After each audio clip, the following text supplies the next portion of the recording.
தமிழ்நாடு முஸ்லீம் கலாச்சார கழகத்தின் சார்பில் நடைபெறுகிற இந்த நிகழ்ச்சிக்கு சிறப்பு விருந்தினராக வந்திருக்கின்ற நமது ஊரை சார்ந்த மரியாதைக்குரிய மேதகு மு கணபதி அவர்களே,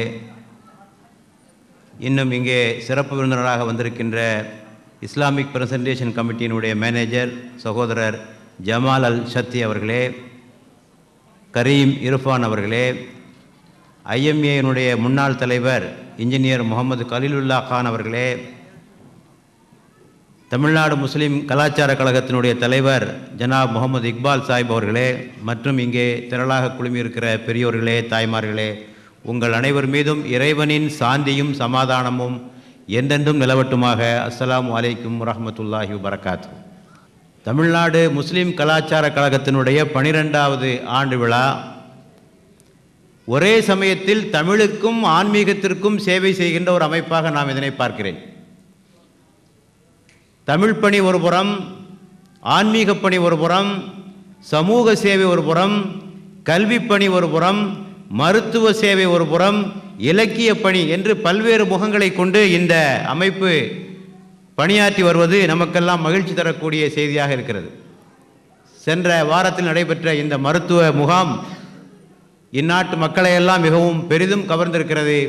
ஆகவே இது போன்ற பணிகளை அவர்கள் தொடர்ந்து செய்ய வேண்டும், எல்லாம் வல்ல இறைவன் அவர்களுக்கு அருள் புரிய வேண்டும் என்று நான் கேட்டுக்கொள்கிறேன்.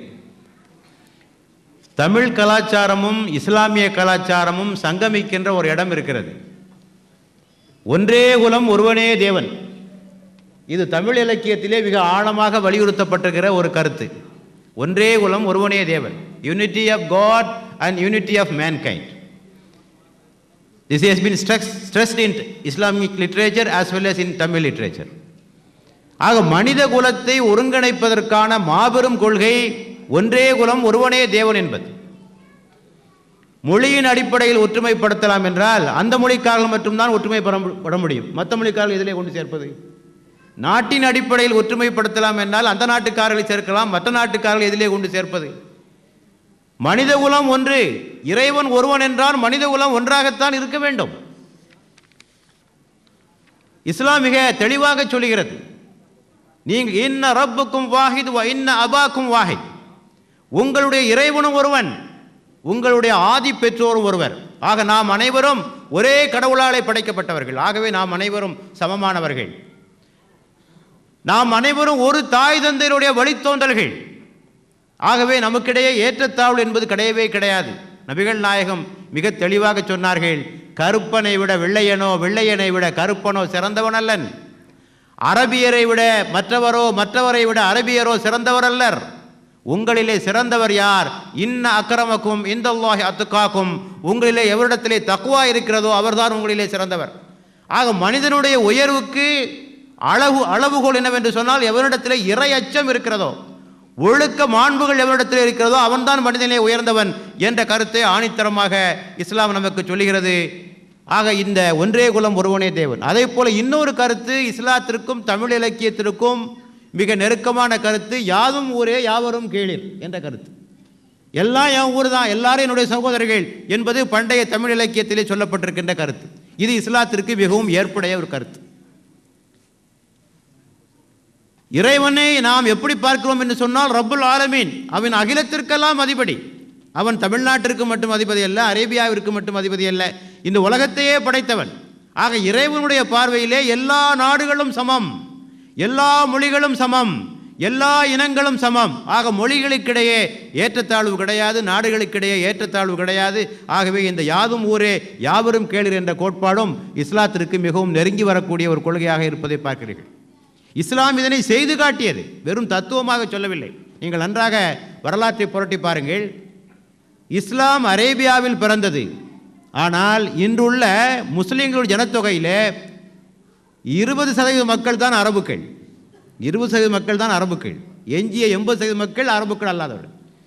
Out of 130 crores of Muslims, only 20% constitute Arabs. The rest of the 80% are non-Arabs.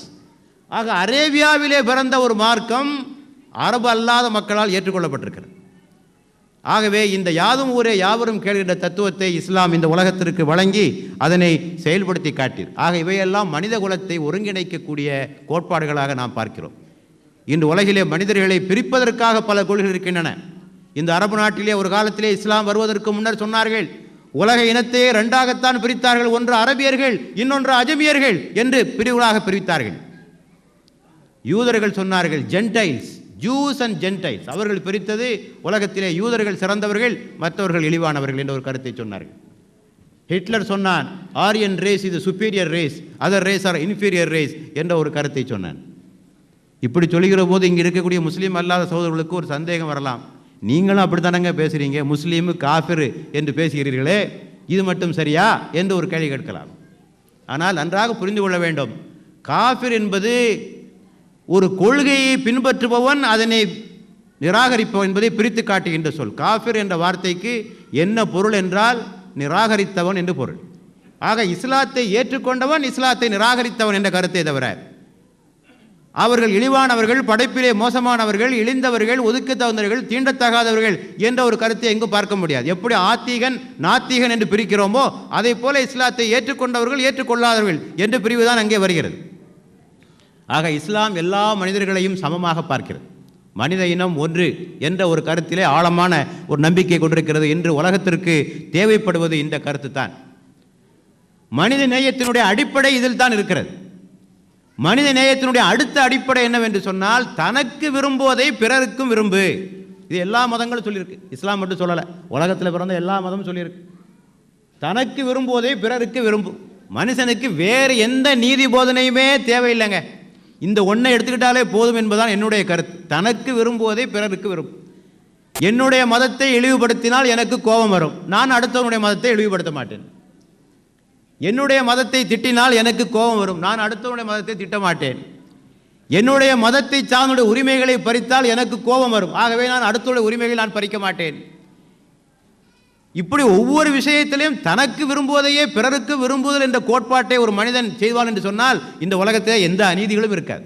நபிகள் நாயகம் மிக தெளிவாக சொன்னார்கள், தனக்கு விரும்புவதை தனது சகோதரனுக்கும் விரும்பாத வரையில் ஒருவன் உண்மையுள்ள முஸ்லீமாக இருக்க முடியாது என்று சொன்னார்கள். ஆனால் இந்த உலகத்தில் அது நடக்கிறதா?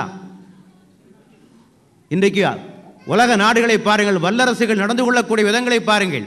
அணு ஆயுதத்தை தடை செய்ய வேண்டும் என்று சொல்கிறார்கள், அணு எங்குமே இருக்கக்கூடாது என்று சொல்கிறார்கள். ஆனால் அவர்கள் அணு ஆயுதத்தை குவித்து வைத்துக் கொண்டிருக்கிறார்கள். அவரிடத்திலே ஏராளமான ஆயுதங்கள் குவித்து வைக்கப்பட்டிருக்கின்றன. ஆனால் உலகத்திலே வேறு நாடுகளிலே ஆயுதங்கள் இருக்கக்கூடாது என்பதிலே குரல் கொடுக்கிறார்கள். முதல்ல அவங்க ஒழிச்சிட்டு மற்றவங்களுக்கு சொல்லட்டும் இல்லையா? தங்களது நாட்டைச் சேர்ந்த ஒரு 3000 பேர் ஈராக்கிலே கொல்லப்பட்டால் அமெரிக்கா கொதித்து எழுகிறது. ஆனால் 6,50,000 ஈராக்கியர்கள் கொல்லப்பட்டிருக்கிறார்களே, அதற்கு என்ன பதில்? ஆக தனக்கு விரும்புவதையே பிறருக்கு விரும்புவது என்ற கோட்பாட்டை பின்பற்றி இருந்தால் இவையெல்லாம் வந்திருக்காதே. பிரான்ஸ் நாடு இந்த உலகத்திற்கு வழங்கிய மகத்தான தத்துவம் ஃப்ரெட்டர்னிட்டி, ஈக்குவாலிட்டி அண்ட் லிபர்ட்டி. ஆனால் அங்கே இருக்கிறதா? ஒரு சீக்கியன் டர்பன் அணிந்து கொள்வதற்கு தடை போடுகிறார்கள். அங்கே ஒரு சீக்கியன் டர்பன் அணிந்து கொள்வதற்கு தடை போடுகிறார்கள். ஒரு முஸ்லீம் பெண் ஹிஜாப் அணிந்து கொள்வதற்கு தடை போடுகிறார்கள். ஆகவே ஈக்குவாலிட்டி, ஃப்ரெட்டர்னிட்டி என்று சொல்வதிலே என்ன அர்த்தம் என்று புரியவில்லை. ஆக தனக்கு ஒரு கொள்கை இன்னொருவருக்கு ஒரு கொள்கை என்று வைத்துக் கொண்ட காரணத்தினாலே தான் உலகத்திலே மிகப்பெரும் அநீதிகளாக நடந்து கொண்டிருக்கின்றன. ஆக இந்த மனித நேயம் மலர வேண்டும் என்று சொன்னால் தனக்கு விரும்புவதே பிறருக்கு விரும்ப வேண்டும் என்று கூறிக்கொண்டு இந்த மானுட வசந்தம் இப்படிப்பட்ட உணர்வுகளை மனித நேயத்தை விதைப்பதுதான் இந்த மானுட வசத்தினுடைய மிக முக்கியமான நோக்கம். ஒருவரை ஒருவர் புரிந்து கொள்ளாமலும் அறிந்து கொள்ளாமல் இருக்கின்ற காரணத்தினால் சமுதாயத்திலே குழப்பங்கள் உருவாகின்றன. ஆக what is the need of the hour is the interfaith dialogue. That is the need of the hour. ஒரு முஸ்லீமை பற்றி இந்துவுக்கு எதுவும் தெரியாது, இந்து மதத்தை பற்றி முஸ்லீமுக்கு எதுவுமே தெரியாது. தெரிந்தால் தவறான செய்திகள் தான் தெரியும், பத்திரிகையில் படித்த செய்திகள் தான் தெரியுமே தவிர வேற ஒன்றும் தெரியாது. So miss understanding is the root cause of the communal strife. So if we want to make the unity among the people, we have to organize such function. I expect our Hindu brothers also to organize such function and invite Muslim and explain about Hinduism to the Muslims. In that way we can unite the people at the heart level. So with these few words I conclude my lecture. Wa akhiru da'wana alhamdulillahi rabbil alamin.